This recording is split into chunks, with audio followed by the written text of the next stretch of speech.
Saudara-saudariku yang terkasih dalam Kristus, pada minggu Advent yang keempat ini saya mengajak kita merenungkan sabda Allah dengan tema berani demi misi. Berani. Siapa di sini yang berani? Ada tongi? Wah, pasti bilang, Ewako Makassar. Asal jangan Rewako. Dan salah satu keutamaan adalah keberanian. Dan merenungkan ini, saya teringat pengalaman pertama kali menginjakkan kaki di Pulau Flores. Ini di bagian barat, di Labuan Bajo. Barangkali ada yang dari Labuan Bajo di sini. Ya. Tahun 2011. Dan waktu itu perjalanan dengan pesawat dari Makassar ini menggunakan ATR. Dan yang menarik, ya, ketika tiba di sana mendarat, kami disambut sapi. Ya. Karena bandaranya tidak ada pagarnya, sapi berkeliaran, bisa menyambut pesawat juga. Ya. Sehingga waktu tiba di terminal bandara itu, kemudian saya bertanya kepada petugasnya, ternyata di sini unik juga pas ini bandaranya Pak ya, yang menyambut ini tamu-tamu ini ternyata sapi. Dia bilang, Pastor, ini masih lumayan, Pastor bisa mendarat. Yang lalu pesawat mau take off tidak jadi terbang karena nabrak sapi. Saya bilang, luar biasa bandaranya. Tapi setelah Pak Jonan, bandara itu disulap. Tapi saya tidak mau cerita tentang bandaranya, tapi tentang salah satu dari item kegiatan setelah kami pertemuan beberapa hari. Salah satunya itu ada dulu Hotel Jaya Karya yang besar, kemudian kami berteman itu di Hotel La Prima. Dari hotel itulah kemudian kami outing, dan untuk pertama kali saya juga penasaran ingin melihat komodo. Seperti apa komodo ini, makhluk purba yang ada salah satunya di Pulau Rinca. Nah, waktu itu kami sudah diberi peringatan, ya, adakah yang luka? Yang luka, apalagi luka baru, tidak boleh turun dari kapal. Atau kalau ada ibu, gadis yang sedang mendapat tamu, tidak boleh turun. Kami tanya, kenapa?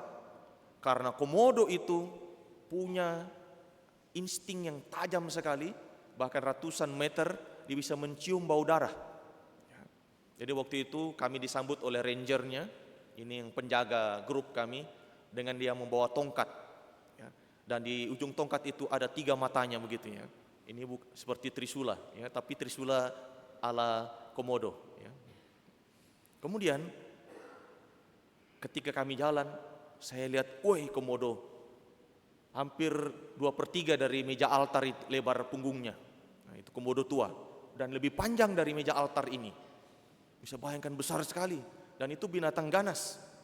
Itu terbukti ketika kita masuk area Taman Nasional Komodo itu, di sebelah satu sisi itu dipasang semua kerangka tulang-tulang sapi, kambing, rusa yang semua hewan ternak ingin dimakan oleh komodo.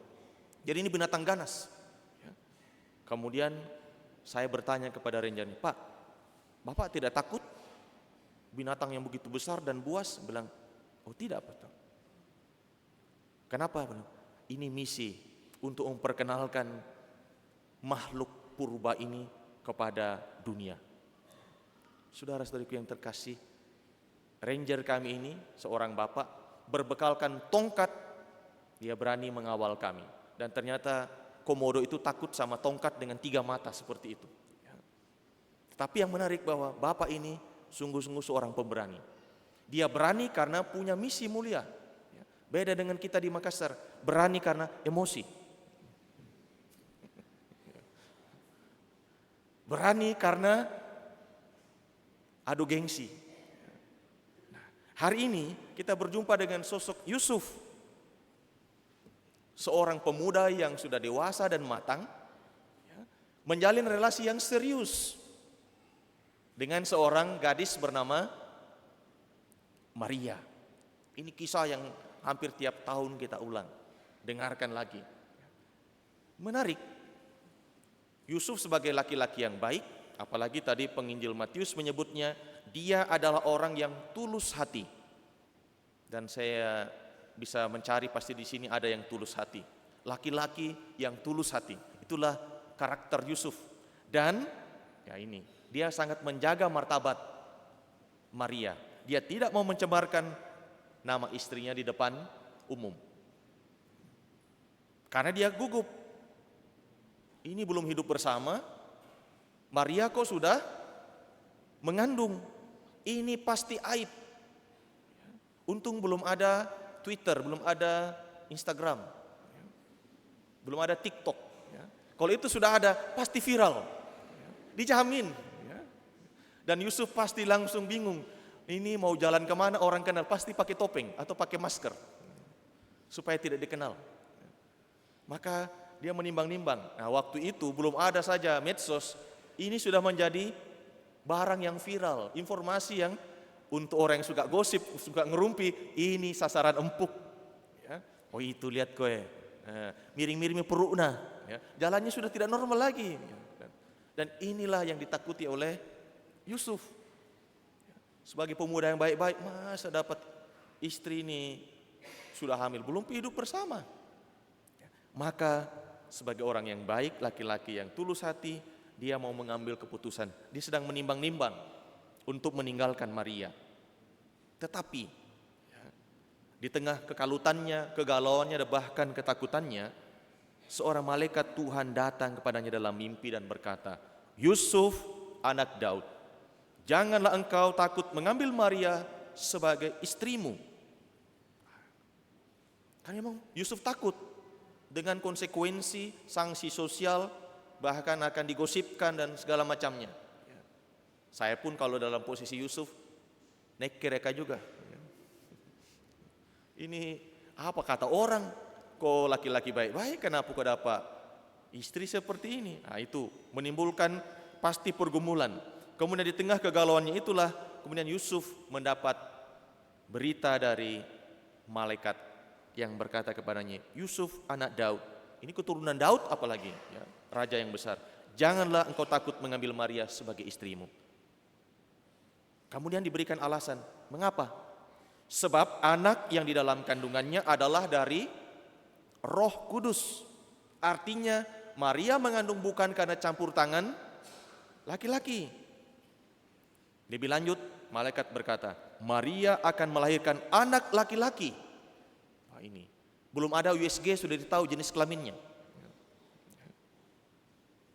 Ini jelas berita kepastian.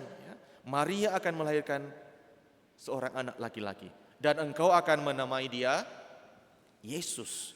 Apa artinya? Dialah yang akan menyelamatkan umatnya dari dosa-dosa mereka. Saudara-saudariku yang terkasih, keberanian Yusuf muncul di tengah ketakutannya.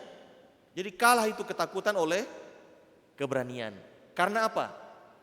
Tuhan memberikan misi kepada Yusuf untuk menerima bukan hanya Maria, tetapi siapa yang dalam kandungan Maria?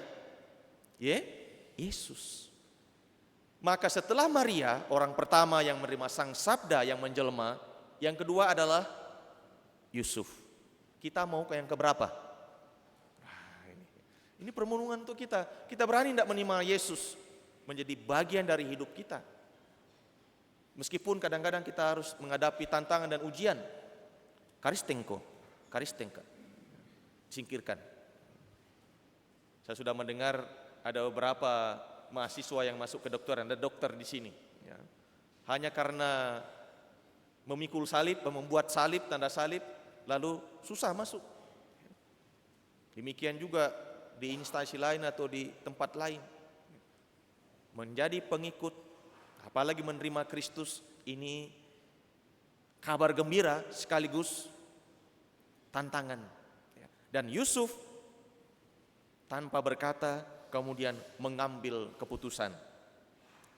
Setelah bangun dari tidurnya, Yusuf berbuat seperti yang diperintahkan malaikat Tuhan itu kepadanya.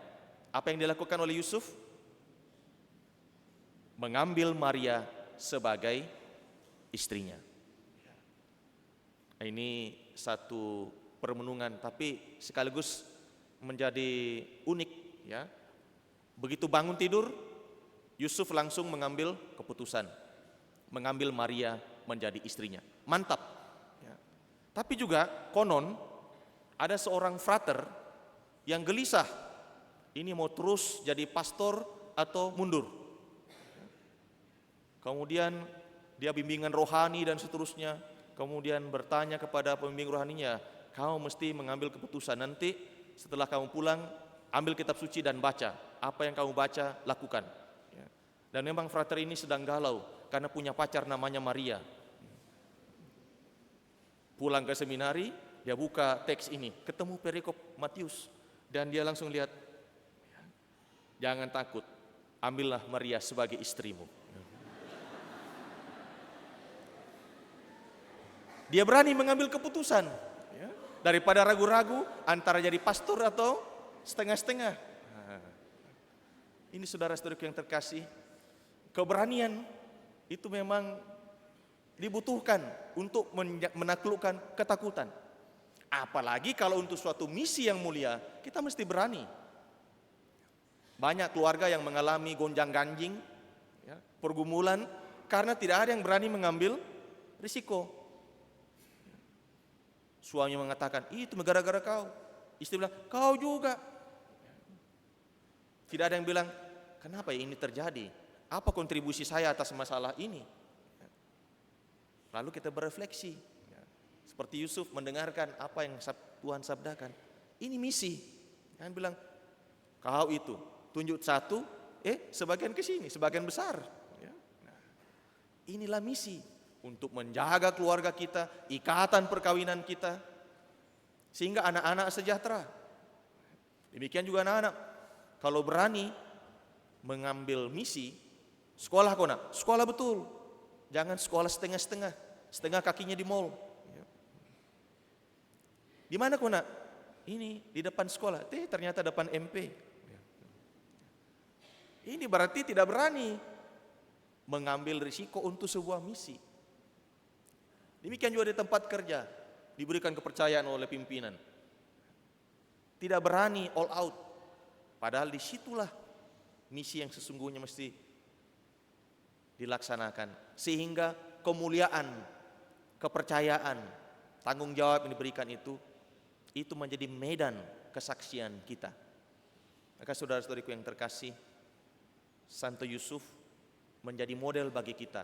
Bagaimana berani mengambil sebuah misi, karena kita tahu misi itu mulia. Memang banyak konsekuensi. Tetapi kalau kita ingat, karena Bapak Yusuf, kita menerima juru selamat yang begitu besar, yang begitu agung, yang mulia, yang datang membawa damai sejahtera untuk kita semua. Itu karena keputusan Yusuf. Kalau tidak, Maria bingung, lari ke sana kemari.